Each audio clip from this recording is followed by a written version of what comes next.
Bon week-end na bandeko balandi GCAM télévision partout où vous alliez kolanda biso à travers République démocratique du Congo et à travers le monde. Ngai Samba Olonga ndeko na bino nazana esengwa koyeba bino ebele na bolandi émission na bino debout congolais. Merci pour la fidélité comme d'habitude, merci pour la confiance oyo bino bopesaka biso poto memela bino basango ya République démocratique du Congo. Tobo sanatete justice ya Nzambe ezalaka justice ya Nzambe moto moko te aishapaka na contrôle nango mabe yo kosala soko kanisi ke oza intouchable, soko kanisi ke moto moko akomona yo te yeba yango que justice ya Nzambe ezalaka. Si ce n'est pas sur cette terre nde yo kofuta mabe na yo, sache-le bien que même dans l'au-delà, tu finiras par payer les prix de tes actes. Tika kolone la bana mabe, ba génération ba yebi likambo te, ba yaka kofuta ka conséquence ya mabe ya bakoko na bango. Donc ezali malamu koyeba komilengle na ba acte oyo topozaka pona kosalaka kaka malamu. Na lombango na keina basango oyo ememi ngai liboso na bino mokolo lelo, sango ya yambo esengeli toyeba ete réunion moko esalemaki na Luanda entre délégation congolaise na délégation rwandaise autour ya sécurité, question etali sécurité à l'est de la République démocratique du Congo. Na réunion wana ba délégation mibale vraiment na ba point ya boyokani na bango ba divergence ebele ezali penda komona na entre délégation congolaise na délégation rwandaise. Tina nini penda ya ba rencontre tina nini ya ko planifier bokutani ya Félix Tshisekedi na Paul Kagame. Tokoye bango na kati ya émission na biso ya mokolo lelo. Tokolobela pe maye oyo elobami na cadre réunion ya SADC OP esalami na Lusaka na Zambie. Epai wapi ba dirigeant bakendai kotala makambo etali mission ya SADC pe na République démocratique du Congo. Bango basili penda kozwa mitindo ya kolandela ko renforcer likambo etali mission na bango ya SADC na République démocratique du Congo. Balobi soutien na bango ezali diplomatique pe militaire. Bango ba rejeter monso oyoyo Rwanda ekendaki koloba na commission ya paix ya Union africaine pe na conseil de sécurité des Nations Unies concernant mission ya SADC. Bango ba rappeler ete mission na bango na RDC ezali conforme na mibeko to pe statut ya SADC. Toko suka wana te sango mibale singeli to ba ete Senko ye bazali ba comité laïque ba laïque catholique. Bango bazali ko réaffirmer position na bango balobi ki église catholique bazali ko continuer ko s'opposer na likambo etali peine de mort, ezali respecter na dignité ya bomoto tango boko bomaka bato. Boko yoka awa soki tozwaki okazwa kolanda ngo te netando na biso mokolo lobi boko yoka Abbé Chole oya koma monseigneur à titre honorifique azongi lisusu penda pona koyebisa baimboke tina oyo bango bazali ko continuer ko s'opposer na peine de mort. Tokolobela pe ikambo ya membre moko ya Lusha na kombo ya monsieur Elias Bizimungu Rwaramba yazali moko ya ba mouvement lutte pour le changement Lusha en sigle ye alongwe na mouvement wana ki ko rejoindre ba M23. Mituna bato bazali ko mituna ezali ete mouvement wana Lusha oyo ezali ko fonctionner comme une opposition aux institutions en place. Ezali mouvement moko manipulé par les Rwandais et l'Union européenne au détriment des Congolais. To ezali ba jeunes oyo bazali soucier na changement. Est-ce que le gouvernement congolais azali penda ko continuer ko chamiso na ba mouvement ebele ya ba jeunes oyo ezali opérer na République démocratique du Congo? Nous allons y revenir. Tokolobela pe na kati ya émission na biso attaque terroriste ya Daesh ndenge ba occidentaux bazali ko qualifier yango na kati ya Russie. En tout cas, le président de la République démocratique du Congo compatit avec la population russe, avec la Russie. pona ko condamner pe acte wana barbare attaque wana terroriste ba pays pe occidentaux ebele bazongi simate bazali pe ko condamner acte wana. Mais qui sont à la base acte wana esalami ndenge nini ba répercussion nango ezali nini, en tout cas ba point de vue ezali divergent. Mais ngai anglo na kolobela ezali tokomona awa à travers ba photo ba congolais mususu pe bazaki na ambassade ya Russie pona kokende ko manifester compassion na bango na peuple russe pona drame oyo ekwele bango. Est-ce que ça le makabe bongo pona ba russe soki makambo eza kokwela Congo tokolobela ngo na kati ya émission na biso ya Mboete tosukisa na vidéo moko ya pasteur moko congolais à l'est de la République démocratique du Congo azali kolamusa penda conscience malgré toyebi kombo na yete metokolanda vidéo wana pona koyoka maye pasteur azali koteya na bandimi na ye na République démocratique du Congo. En tout cas na sepelaki na vidéo wana soki ba pasteur nyonso ya République démocratique du Congo bakoteya ka penda lolenge wana na kanisi citoyen congolais à lâche à kozalaka lisusu te.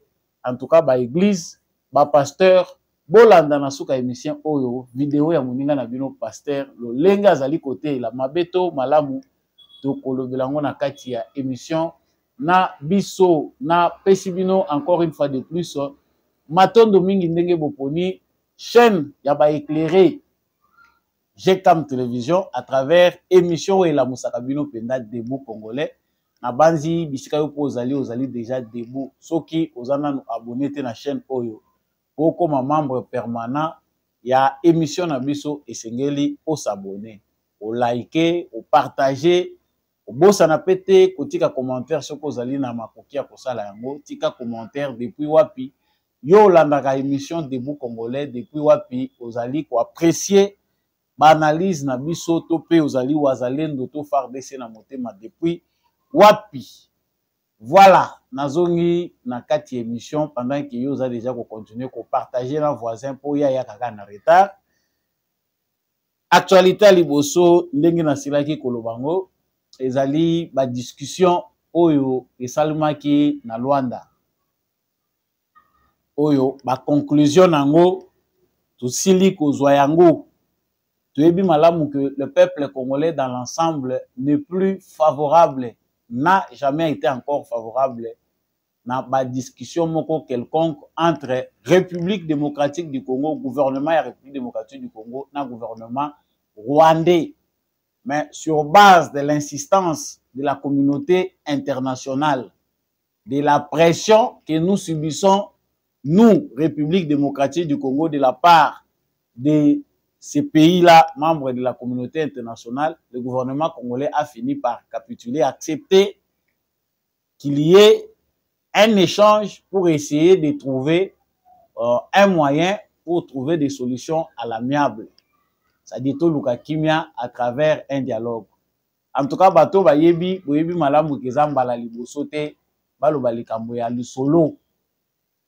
Pour rappeler la capé tout le Kango mingi Félix Tshisekedi depuis le début de ce mandat a été traité soit de lâche, soit de traître parce qu'il avait envisagé le processus politique de discuter, d'échanger avec Paul Kagame qu'il appelait frère.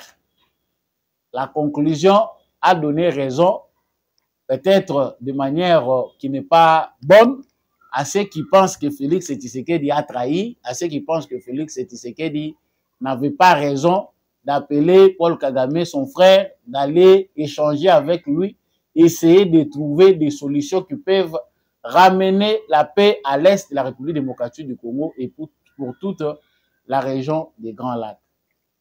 Après l'escalade, il y a la tension entre Rwanda et la République démocratique du Congo de l'autre côté. Et l'okoyo bisoto obtenir comme compassion de la part de la communauté internationale, c'est d'insister sur un dialogue, une solution diplomatique, une solution qui va tourner autour du dialogue. Ils ont beaucoup insisté. Tous les pays, naba pays autour de la bango malamu, to assimila bango na occidentaux te, en tout cas, ba insister ba lobby, la solution se trouve dans les dialogues, elle n'est pas militaire. Nos partenaires très privilégiés américains ont insisté pour qu'il y ait dialogue. c'est sur base de cette initiative-là, de tout le monde qui Félix Tshisekedi, na sommet à l'Union africaine, bah, sangisaki bango lisusu, pas en tête à tête, mais derrière un médiateur pour que va trouver cadre moko ya échange où ekoko sala que à l'est du Congo des ordres exalatés. En tout cas, les débuts étaient très difficiles sous la médiation de Joao Lorenzo. Il n'y avait pas de compromis. Maloba ezalaki kobala na te, la RDC avait son agenda, donné ses opinions. Rwanda peut comme pays agresseur après ça qui makanisi. Joao Lorenzo alaka qui était ceux qui aillent en Angola, va continuer la discussion pour que dans les jours qui viennent, Félix Tshisekedi bakuta na lisusu na Paul Kagame. C'est la raison pour laquelle Christophe Lutundula bakendaki na délégation bato mususu batindamaki na président Félix Tshisekedi na Luanda pour na kokende ou discuter na délégation ya Rwandais autour ya ba question ya insécurité, ya sécurité à l'est de la République démocratique du Congo. Mais masolo bakei ko solola bandeko na ngai ndenge ka boyebi ba déception ezalaka makampe ya malamu ezalaka. Pour ce qui concerne les discussions oyo et salami na Luanda, ba conclure que bango pour la partie à République démocratique du Congo, la République démocratique du Congo est prête pour que les FDLR va regrouper bango, va recenser bango pour na otala lisusu likambokozo ngisa bango na Rwanda. Côté ya Rwanda, les Rwanda note que bazali prêt ya ko revoir mécanisme oyo bango batiaki en place ya défense ya mboka na bango pour na komeka ko décanter situation. Ba français ba terme ezalaka problème na diplomatie. Donc ba tumususu ba sakashaka derrière ba terme pour annoncer un refus ou soit ne pas faire quelque chose dans l'avenir. Côté il y a RDC progrès yango wana concession et RDC APC ezali que ils vont voir, le gouvernement congolais va voir manière oyo bakoki ko cantonner ko regrouper ba FDLR en vue ya rapatriement na bango na Rwanda. Côté rwandais, on insiste que bango pona bango balingi pour mettre fin pour bango ba récupérer banini na bango. Mais qu'est-ce qui se passe de l'autre côté? Ba point de divergence les a noté. Ba noter que pour la délégation à la République démocratique du Congo, les désengagements de forces impliquent les retraits des forces de défense du Rwanda du territoire de la RDC. Pour la délégation du Rwanda, la cessation des hostilités implique un cessez-le-feu supervisé entre les FARDC et les M23, accompagné d'un processus de désengagement des forces. Donc, awa, ce qui est toyo kamalamu et le Rwanda za koloba, c'est-à-dire azako zongi c'est la Congo question ya M23, c'est-à-dire les Kambo ndenge kaka Kagame a continué à koganga que les Kambo ya M23 ezali question moko congolaise et cette question congolaise doit être résolue au Congo sous la supervision de la communauté internationale. C'est-à-dire pour eux, ils pensent que problème il y a pas problème moko congolais ezali koya kokotsa bango pour rien. Mais si le problème est congolais, to éviter soki na ba médiateur ango ba posaka pe ba question te ba tongo ba pona communauté internationale a koyi kotuna te si le problème est congolais. Que fait les forces rwandaises na sol congolais? Pourquoi cette question-là n'est pas posée au niveau international? En tout cas, pour Nabiso, ils ont la déception chaque fois que tu reviens sur cette question. On ne nous considère pas. Les partis congolais, moni biso ba memi biso ti tondimi FDLR, question à FDLR pour nangambu na biso to lobi OK, nous pouvons résoudre cette question-là. Les FDLR pour luka bango to regrouper bango pour ba se cantonner bozwa bango. Bazala rapatriement na bango. Mais maintenant la question rwandaise, les Rwandais ne sont pas clairs. concernant Oyo Bango Bazo Senga Bango. Le Congo parle des troupes RDF, les militaires rwandais qui sont sur le sol congolais. Bakende. Le Rwanda dit qu'ils vont revoir les mécanismes de défense qu'ils ont mis en place pour sécuriser leur pays. Il y a une prudence, il y a la ruse. Nous, chez nous, notre diplomatie n'applique pas la ruse. Notre diplomatie est très claire, nous sommes francs. Chez les Rwandais, la ruse est visible. Ils ont bien que Bango Bakokina Bango s'exprimer avec sincérité. Pour dire qu'ils ne reconnaissent pas leur présence sur le sol congolais et pour eux, ils disent non, nous allons revoir notre dispositif militaire pour que tu répondre à la question. Ça montre déjà un désaccord de haut niveau qui ne peut pas permettre qu'il puisse y avoir des débouchés qui vont permettre que la solution puisse être là à travers les dialogues RDC et Rwanda. Tolobaki, depuis Ebandelike, Monsieur le Président de la République, c'est vrai, vous vous êtes encore plié pour accepter cette voie de dialogue pour ne pas paraître un rebelle, pour qu'ils ne disent pas que la République démocratique du Congo ne veut pas d'une solution pacifique. Tu veux dire que Tshisekedi ezalinde singana kingo, parce que quand le monde entier dit que Bokende na mesa, on n'a pas le choix d'être seul. Il faut tout le temps répondre à la préoccupation du monde entier. Le dialogue qui nous est imposé est un étau sur le plan diplomatique pour Baboya Kate. Mukili Mobimba, na ba pays africain balobi kaka dialogue. Dialogue. La mission de la SADC, je vais arriver là, est bloquée. Toza tenté risque zawa tozonga na kazi ya départ. Mission à SADC biso ba congolais to ina yango parce que on nous a encore inventé un processus qui risque de nous prendre le temps. 2024 les autres kende mbangu mbangu 5 ans, ils ont belleté en termes constitutionnels. Tu as vu que le miracle existe, tu sais qu'il peut encore aller plus au-delà de mais déjà le mandat de Tshisekedi est consommé. Makambo ya la kaki na ba congolais, ils ont déjà ba congolais mité mais likolo comment il fait, comment il va s'apprendre. C'est vrai que on n'a pas encore là les animateurs des institutions principales de tous la bango, mais le compte à rebours a commencé. Mandat de Tshisekedi bazo tanga ngo déjà mikolo. Donc ndenge zabwe batu ba tanga déjà les 100 jours, ils ne voient rien. Tant que le Bela sur le plan sécuritaire, les Rwandais, Kagame pour lui, ni son de cloche, communauté internationale a qui peine à côté. Kagame a une élection pour un 4e mandat. Il y a les mandats déjà modifié la constitution. Communauté internationale a gardé oreilles sourdes et il n'en parle pas. On a un droit de l'homme na Rwanda et ça la objeté, il y a une enquête, il y a des médias européens et occidentaux. Les pays où il faut revoir, tina ba caleçon ba fouiner ezali Congo les bêtes noires na bango. Au moment où on est en train de parler, la conclusion des délégations qui sont parties à Luanda pour parler, baliser les chemins par rapport à la probable rencontre entre Félix Tshisekedi et Kagame Zolakisaki. Rien de bon ne sortira de là. Déjà à Luanda, on se moque de nous. Les Rwandais sont très rusés. La démarche de Kagame vise à gagner du temps.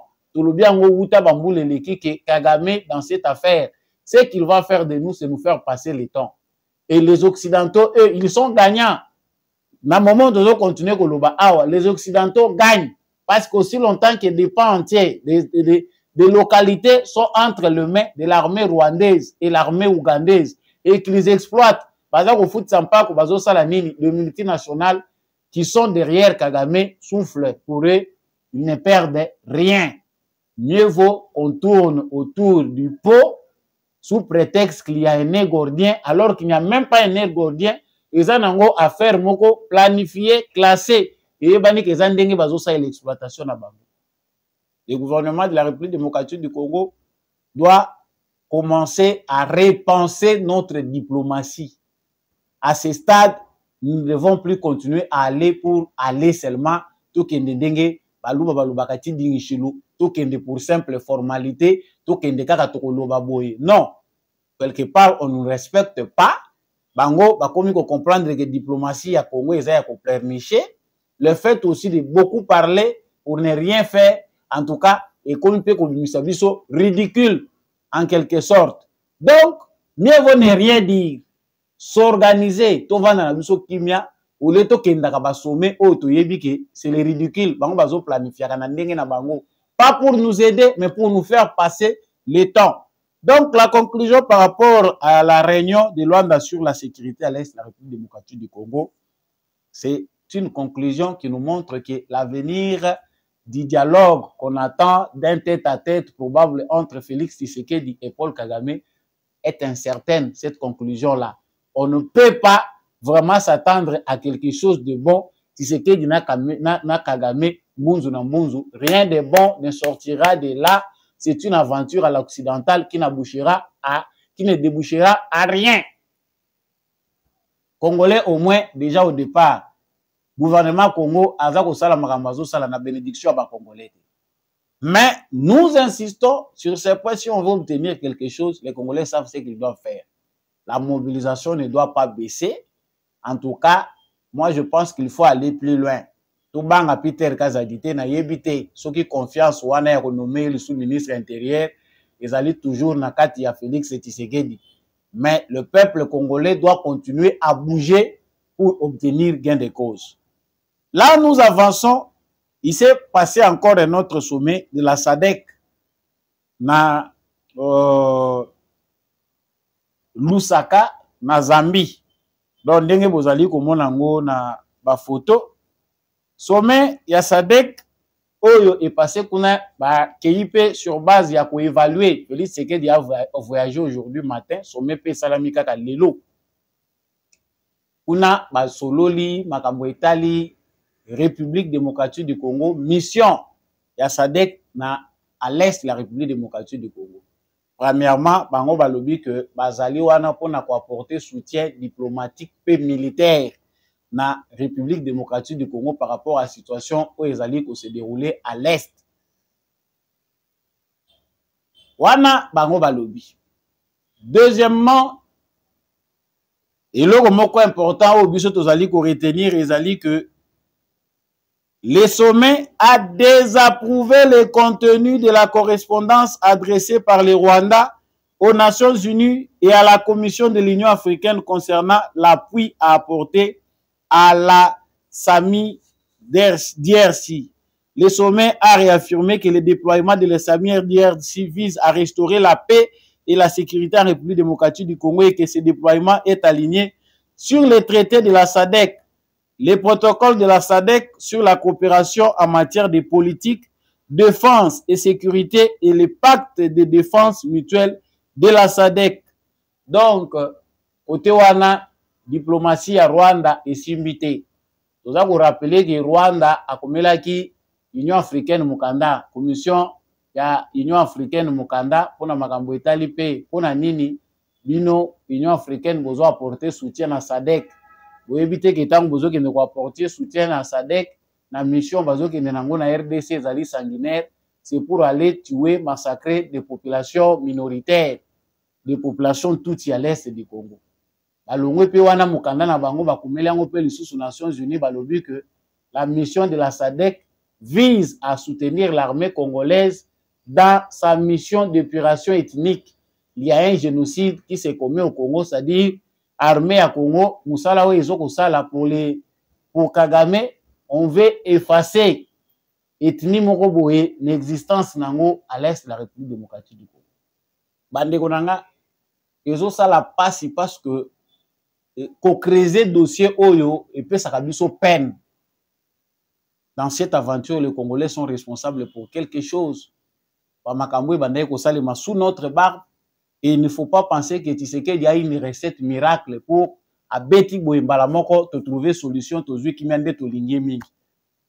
Il n'y a pas de recette miracle. Il faut travailler de la même manière que nous avons été trahis par nos frères dans notre propre pays. On a validé complot international chez nous de la même manière, nous qui avons conscience que le pays a été vendu avec notre accord, nous devons aussi travailler, éviter de se lamenter, de murmurer. awa Kagame azotelemela biso partout Sadek bango balobi te mission na biso ezali soki moko aza attaqué biso pe photo kende kobunda eza musala na biso. Donc le Rwanda boza te na droit wana ya kokende koloba ke non mission eza te. Et puis par contre balobi que ezali na stock na bango ya baminduki ba aviation de l'air oyo ezali na Cameroun bazokoluka disposition po ete bamemango na est ya Congo. Les pays qui s'imposent beaucoup na makambo ya SADC ezali Afrique du Sud ayebi qu'ils ont beaucoup à gagner dans les mines. Kabila ki bango ya trop. Bazuma, Batabumbeki, et pour ne parler que de ceux-là, ils ont beaucoup bénéficié dans les désordres à l'est de la République démocratique du Congo. Sous Joseph Kabila, l'Afrique du Sud nous a rendu un mauvais service. Le président ébélé africain, une aventure oyo ya Batouti avec Kabila Joseph, ils l'ont aidé à s'éterniser au pouvoir. La SADC a été seulement bénéfice à Kabila. Baza ko kote la kaye. Ce qui trioka wana diplomatie quoi en Afrique du Sud, le but est botika Kabila, Kabila a problème. Et ainsi de suite. Aujourd'hui, la diplomatie de Félix Tshisekedi veut que ce qui va copier Bisso parce que tout le monde veut ses intérêts. Bazoa, nous avons besoin de paix. Mais le combat ici consiste en quoi? Les États-Unis, la France, la Grande-Bretagne, bazali, ba pays oyo, bazali ko freiner mission à SADC. Bitumbo yondenge SADC a koti yango, soki SADC abandi ke baningisa lokito. Et ko sala un mois te, l'armée rwandaise va rentrer na Rwanda, pe kimia ekoti. Mais comme il y a plusieurs manœuvres occidentales derrière, cette question ne peut pas se terminer comme ça. Tshisekedi Akovimba Moutou, nous allons tout perdre. Il faut rendre la question difficile. Tourner autour du pot à travers des dialogues oyo et coproduire nango et loko mokote. Yango ta bazo ko yebisa biso ba Congolais, peuple congolais telema. Vous moni que SADC et koti na Congo, c'est la seule mission depuis que Félix Tshisekedi a na pouvoir au ba Congolais ba yambi na maboko kufungwama. Jusque-là, les Congolais ne critiquent pas encore la SADC. Les Congolais sont d'accord avec la SADC. Et il y a qui ba Congolais ba boya qui même tant les canisezo maki ba boy même tant où sur place ba Congolais ba marcher même pour refuser les AC. Mais SADC Congolais peut ça qui confiance. Mais nous risquons avec cette allure si les décisions prises par les Américains pour si la nana na bango baza ko appliquer en côté, les Congolais vont encore haïr la SADC. C'est pas un souhait, ce n'est pas ce qu'on veut. Mais là, la diplomatie est en train de très mal partir pour stationner la force. Il y a SADC et comme la force, il y a observation. Plus Mikolezo Kendaka, plus frustration nous reconnaître. Et les Congolais vont se rendre compte qu'on a encore là une force qui devient inutile. Yango bande konangai toujours à côté les matos à la debout, c'est pas encore fini. De l'autre côté, nous avons du travail. Il faut assainir l'environnement politique congolais. Terme emprunté na Feu Etienne Tshisekedi, il faut aussi assainir les Congo. Il y a des organisations à bannir. De la même manière que nous insistons pour rappeler au président de la République que l'armée, cette armée que nous appelons les forces armées de la République démocratique du Congo, doit être dissoute pour changer et le nom et la composition. Tu veux dire que ça va faire très mal, mais ça peut aider en quelque chose pour avoir une nouvelle orientation. Et ça peut on dirait ça na ba démon moko eza ko landa biso na tangi ba page moko jour wana ya histoire, il y a naissance, il y a armée congolaise. Outa, Ezalaka Force Publique, Outa, et AIC, Association pour internationale pour le Congo, Tokomi, État indépendant du Congo, première naissance y armée Nabiso, Ezali naissance moko, ce qui tokei kaka sur base ya ordre de départ, armée Nabiso, Ezali et botami na conflit, na mikakatano, na passe, eza armée moko ya ba autochtone te. Armée moko ezaki créée pour des intérêts étrangers avec des étrangers, des mercenaires. On va prendre des Congolais braves à la fin pour introduire armée na biso eke indenge wana. pitopale wala tant tozokende nango toyoko koma tina ba époque ya ba Mobutu, on sent que quelque part il y a quelque chose qui ne cloche pas, de part aussi l'histoire de notre armée. Il y a un mauvais esprit qu'il faut chasser de notre armée qui commence dès le départ. Il y a plus d'un siècle passé, Oyo, Bosoto Oyo et Bandi dès la naissance. Et ça, le rôle à moi, la moko botami na handicap. Handicap, il y a banda ko botama. Donc, il faut revoir les choses. Est-ce que bakoui ko revoir yango? En tout cas, comparaison n'est pas raison, mais juste ça, on appelle on a l'ordre, les alliés que notre armée doit réellement être réformée. Pour réformer, sur le pays salima. Na kombo yo, to longula yango. To boma armée ya baruberwa, armée ya babizimakara, armée oyoyo, il faut qu'on récompose yango. Ta on a nazolo bagé, ba mususu kuto ata ba grade na bango, il faut to ke ko revoir yango. Ah ba militaire musu ba linga ko yoka bongo te. Mais na stade to komi, eza kokoso. Bande ko baza ko lela. 5 ans na église catholique. Toyoka ki tata cardinal la lobby, tour yo ekomi tour pe ya Zambe na ngai, les nègres de service, mboko yo toza na problème. Tolanda nanu abecho le simatozobi. Plusieurs années, la justice de notre pays est gangrénée par la corruption, le trafic d'influence, les erreurs judiciaires, le règlement des comptes. Par ailleurs, nous assistons aux exactions et exécutions extrajudiciaires commises par des milices et des groupes armés ou des gangs de délinquants Koulouna sur les paisibles citoyens.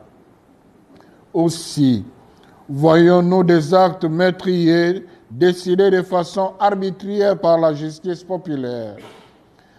Ces attitudes dénotent le manque de respect de la vie humaine. La culture de la mort fait son bon chemin dans les chefs de la population congolaise. Dans ces contextes, le rétablissement de la peine de mort vient renforcer la banalisation de la vie humaine. Nous rappelons que l'exécution de la peine de mort est une violation du droit à la vie défendu par l'Église en s'appuyant sur la loi divine. Tu ne tueras pas. Exode 23. Ceci est un ordre intimé à tous. Ce commandement, tu ne tueras pas, révèle qu'aux yeux de Dieu, la vie humaine est précieuse, sacrée et inviolable. En effet, Dieu lui-même s'est engagé à protéger Caïn, qui pourtant a tué son frère Abel. Si quelqu'un tue Caïn, Caïn sera vengé. C'est-à-dire, mboko yo, tokota soki sous-traitance, ezalaka nango lisusu etate biso toyebite. C'est un pays de bandits. Chacun se positionne à sa manière pour ses intérêts. Les restes des Congolais, toujours vivre dans biso. Biso toujours kanisa, nous sommes dans un état alors qu'il y avait déjà au bazako kanisa que biso toujours faire partie na Congo. Donc pour faire partie na Congo, il faut créer peu moi coin na yope ba reconnaître yo. Les restes yo tozali na Congo. Donc bato a 5 ans Congo ezaka nango dabilanga na bango. Chaque changement, il faut une déclaration à bato a 5 ans. To kanisa ke kosuka kana ba élection. Opposition, peine de mort, biso tolingi yango te, biso ba catholique, tant toza kotala en tant que chrétien, Christ est venu. Yo zo mona ngo eza mateya. Eza makamusu yo kokota te. Kaka Bible yo zo lungola kisa biso ane komi, rendez à Dieu ce qui est à Dieu, à César ce qui est à César. La même Bible nous dit qui tue par l'épée, meurt par l'épée. Ça qui châtiment égal. C'est dans la Bible. Mais c'est ça ici, toujours heureusement, si je récupérer mais les chiens à boire la caravane passe. Est-ce qu'on va encore remettre en cause pour tout le maintenant, toujours qu'il y a un processus à bannir peine de mort. Et si peine de mort, et si continue en application, vous serez exécutés. Les 11 candidats à la peine de mort au baza kusamba. Ndeko moko alobi bino bozolo bakaka mais bozo mona te chiko botika mwana mobali ya bato. Soko moni ba Rwandais bazo kotelemela mutu militaire congolais baza ko sa ile campagne à mabina ba réseaux sociaux, sachez que c'est le bon. Nous avons un indice qui ne trompe pas. Les 11 officiers au babimisi armée na biso lâche. Ote to replier qui est un repli stratégique. Lokuta ngonga yango yo bima na armée. Ngonga yango yo bima na armée. Aussi au lieu pe mingi o trahir mboko mingi, obomisi bana batu mingi. Tozo te akabino to lo baka ngonga nyonso. Vous êtes bien enrichi, vous avez accompagné Kabila na traîtrise na ye, il a tout fait avec vous. Oh nyonso bozo luka bosi bozui. Ngonga ekoki sortez par la grande porte. Bakanga mutu na makasi te soka lobiki na lingina longola tenue.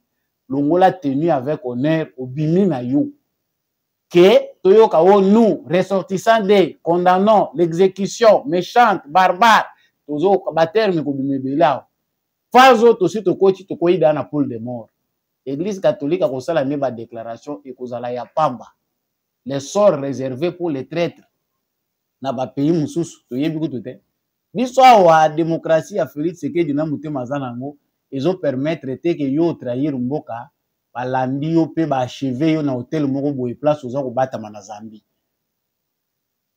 Nous notre président a un cœur bienveillant, il est venu avec un esprit réconciliateur. Il y a aussi un handicap dans sa démarche. Il y a un handicap vraiment dans la démarche pacifiste de notre président. En tout cas, lui vient pour rassembler les gens, lui vient pour nous réconcilier, il veut unifier les pays. Il y a beaucoup de choses. Ba Valero Yazo Lukawana, quelque part, ils ont comme handicap à cause du comportement bandeko na biso. Comme ça, avoir un président au Mouté Mesukaka, okola ba biso boye, bakolanda yo bakoboma yo bisika nyonso kozala. On doit vous tuer. Tokosala ba jeter. On vous est bakoboma yo, bakoboma yo. Quand tu t'exprimes en ennemi du pays, de la nation, ok, au trahir, mboka na yo, ok, na pays agresseur, au salier na bango. Toko luko na ndenge nyonso. Poutine a ko boma. Jeune moko ya 28 ans, pilote ya hélico. Ba hélico de guerre na bango. Ya yé mission, akimi na avion, aye ko rejoindre armée ukrainienne. Alobi awa na yeboye, apesi pe na plan, teki na ba dossier mususu secret. Olia bombelo nya bimisi na elongi. OK. Kota kendaki bazui ba pesi soki $450,000 ba ya encouragement ala ke ko se réfugier soki na mboka nini soka kendaki wapi. Malamu ka na tongo ba yoki ka kufi. C'est ça aussi les renseignements. C'est ça aussi avoir un pays où tu es que tu es en sécurité. C'est ça aussi. Ils ont été bisoto kanisa que non les ennemis de la nation ba pardonner ka bangote. Ba pardonner ka bangote. Donc Tata Chole aza ko sala oya ye musala. Wana ba employé ya bato ya Union européenne. Non, l'Union européenne s'oppose à toute façon de la peine de mort est en train de porter atteinte à la dignité humaine. Dignité nini bino bozana. Quand on regarde les massacres à l'est de la République démocratique du Congo, tout ça comme on a pendant que bino boza ko attaché pendant importance na dignité à bomoto ya bato. Quand on voit nos mères violer même des bébés, baza ko décapiter bango. Non. To yo kangoti. Pendant ce temps, poko monage qui se sent touché connaît l'affaire. Un membre de la Lucha, Monsieur Elias Bizumungu, Rwaramba, ndenge boza kotala yewana. Tout sourire, azane sengo makasi. Qu'est-ce qu'il fait lui? Il va rejoindre les M23, membre de la Lucha.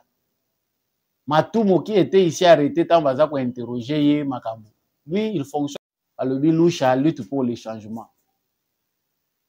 Ministère et intérieur, Agence nationale et renseignement, il y a des organisations. Dans la Russie.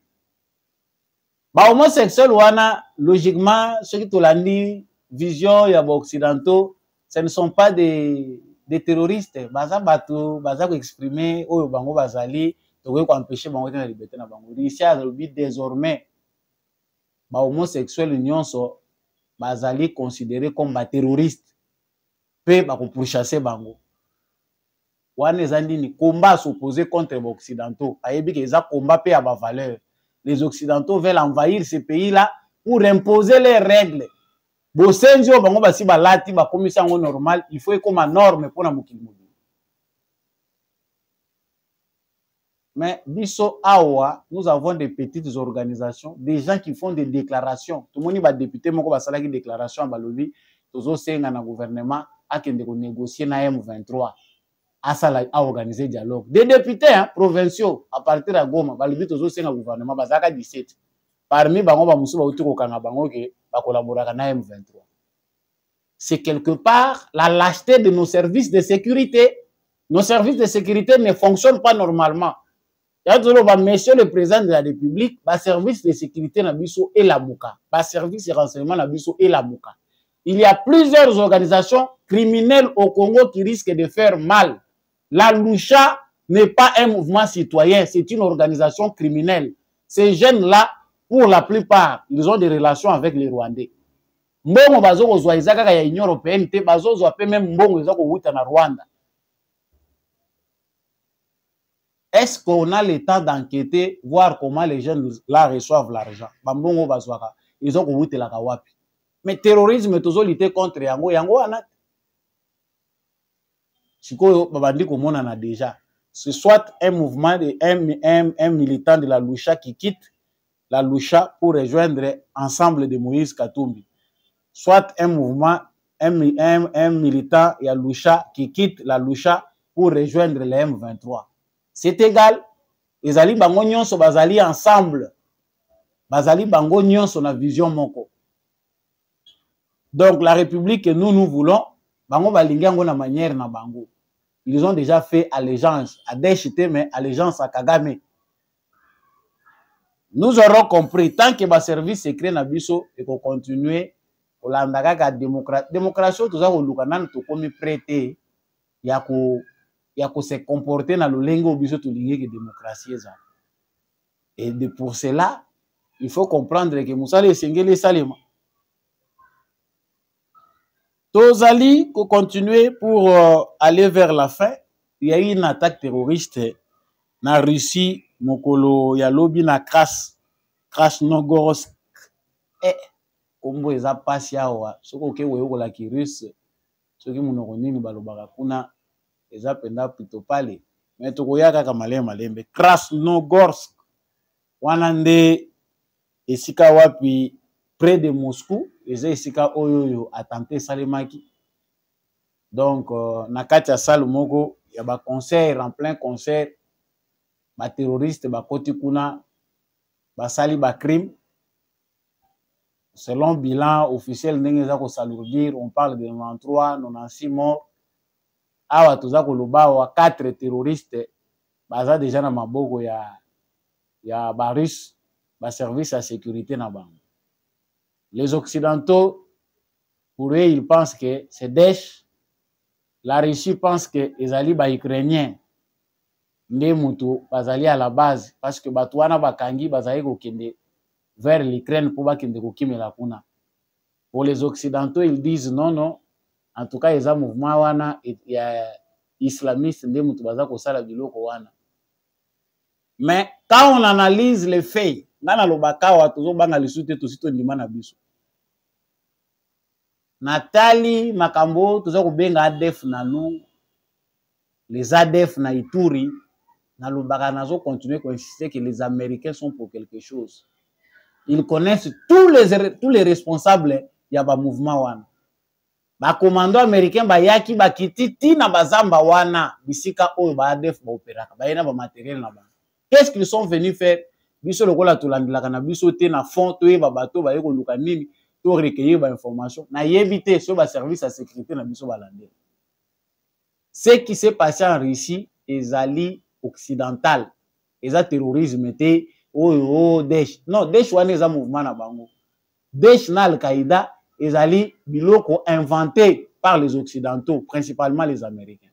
C'est ce qu'ils nous font à l'est la République démocratique du Congo, toujours bien le terrorisme et autres. Eza inventé de toutes pièces par les Américains. Ils sont très mauvais nos partenaires très privilégiés. Tu vois, muto pe bake kotumbola, baza pe na bakalikilo ya bango. En tout cas, il faut s'attendre na riposte moko à la taille. C'est bango pe baza ko luka ba élément boy pour ba frapper fort parce que les risques ils sont aussi forts en terrorisme to benga ngondenge wana. Pour ba risque baza prêt, baza pe makasi na infiltration. Baza prêt que okei n'importe mboka nini ba ko tchaba moyen ils vont t'assassiner. Homme fort to baki homme fort ya Wagner. Ça a pris combien de temps pour Vladimir Poutine à Silisa Yali Moussa to beta kalisu li solote. Wagner pour il a li pemba la moko. Patuana bango basakana kate en matière de sécurité. Mais sikoyo awa et pas na biso toyoka ba félicitations monsieur le président de la République a compatir na Russie a lobby en tout cas baza ko condamner to moni pe président ya Sénégal pas baza ko condamner ango ba occidentaux pe président français a lobby tozo condamner Daesh to tika ba sympathie a lokuta ba agenda caché zebele na mitema. Nangam na biso toyebi que le président Félix Tshisekedi a de bonnes relations avec Vladimir Poutine. C'est le premier président à l'extérieur à féliciter Tamazouaki qui a gagné l'élection en 2019. Les autres ne l'ont pas fait. Peut-être Bamoussou Baye Kosala en retard. Donc il garde de bonnes relations. Mais le fait d'être proche ou d'être dans les camps occidentaux empêche aussi Tshisekedi de faire beaucoup de choses pour le Congo. Donc, il faut tout l'indépendance. Le président de la République, Félix Tshisekedi, et l'Européen Singamore et Kangie Awa, c'est le fait d'accéder au pouvoir avec aussi le soutien occidental. Yangonde Moko Ezali, Yaba Singa, où Ezali ko empêcher Félix Tshisekedi à varier dans pays moussous.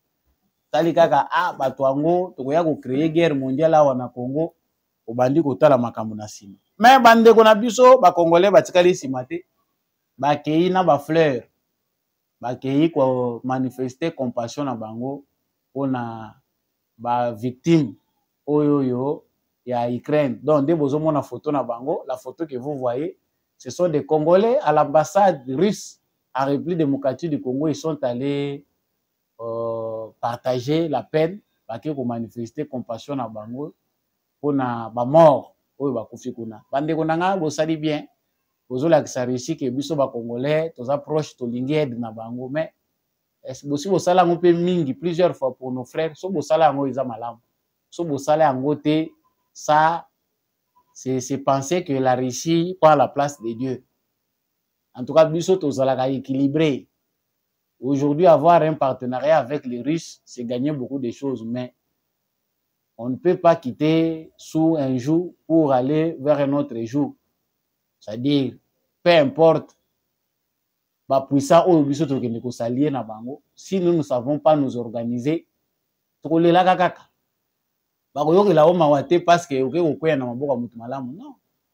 Les Russes aussi sont en train de chercher des voies et moyens pour continuer à maintenir position na bango ya puissance. Monique à venir en Afrique, bandi ko s'imposer en Afrique. La guerre froide s'est fait déjà en Afrique, et ça qu'on s'est joué. La nation a besoin qu'on se libérer, bazana ba président ou bazan esprit indépendant, bazali déjà qu'on nous a alliance yasika. Les nations qui sont encore colonisées, comme le Sénégal, la Côte d'Ivoire, ou batikali rempart, ya France, bazo continuer comme ça la bêtise là-bas. Donc, pour nous Congolais, la Russie, nous devons garder de bonnes relations avec elle. Mais pour garder de bonnes relations en go, biso wana to fongoli soki chancellerie soki pe ambassade na Ukraine. Donc na Ukraine kuna secrétaire général aux affaires étrangères a inauguré vendredi dernier le consulat honoraire de la RDC à Ouzgorod en Ukraine. La cérémonie a débuté par une minute de silence hommage aux victimes de la guerre de l'invasion de l'Ukraine et celle de l'Est de la RDC. Oui, c'est vrai sur le plan diplomatique. Biso na Ukraine tozo subir sort moko. Donc bango baza agressé, biso pe toza agressé. Donc bato bazalaka victime, bazalaka pe na tendance ya kosangana. Ça c'est sur le plan diplomatique.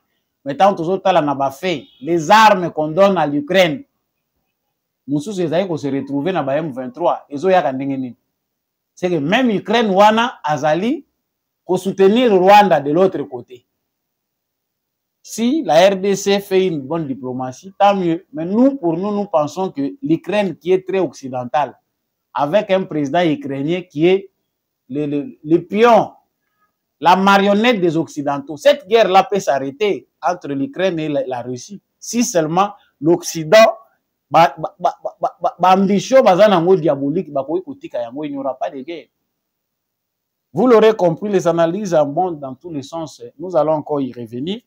Pour na kosu ki sa na pesi bino video na landaki ya pasteur oyo bolandango malamu simatozoni.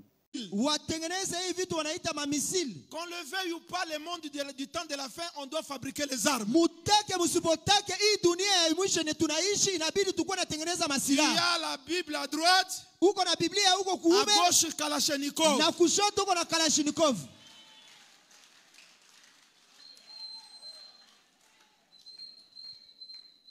Continuez à prier sans armes, vous allez pleurer. Allez en Israël, là où Dieu est né. Il n'y a pas un peuple armé comme eux. Alléluia. Tu pries. AK-47 kumikono. Na uko na Kalashnikov au AK-47.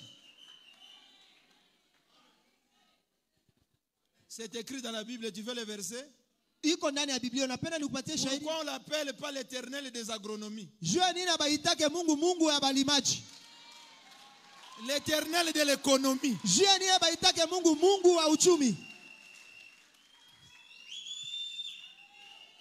Pourquoi on l'appelle pas l'Éternel de l'esthétique? L'Éternel des couturiers. L'Éternel des armées. Son nom est Tsebaoth. C'est lui qui ne recule pas dans les combats. Envoyons nos enfants dans la faculté des sciences.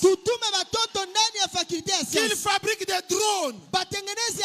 Qu'ils fabriquent des missiles. Les Européens ne comprennent qu'un seul langage. Les armes.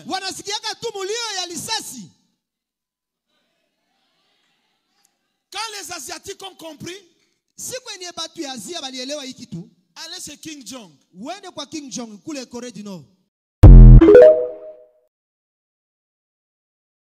Voilà. Cher pasteur, moi je ne vous connais pas, mais ngana lobi kamata bizu, ndenge tulubaka wipana biso kamata bizu. C'est une prédication de révolté. Quelquefois, tumimaka ba Bible, mais tout temps ba Bible wana malamu te. Toza inspiré te na ba saintes écritures. Kaka na kati ya Bible oyo ba Congolais baza chrétiens jusqu'à la moelle épinière. Les chrétiens, les Congolais prient plus que les Juifs qui sont un peuple de Dieu. Biso to éviter ndenge to la ngela kanzambe to kanisi ke do lala na yo pongi nyonso nzamba kosala. Nous sommes colonisés même sur le plan spirituel en quelque chose. Nous ne sommes pas colonisés mais désorientés spirituellement.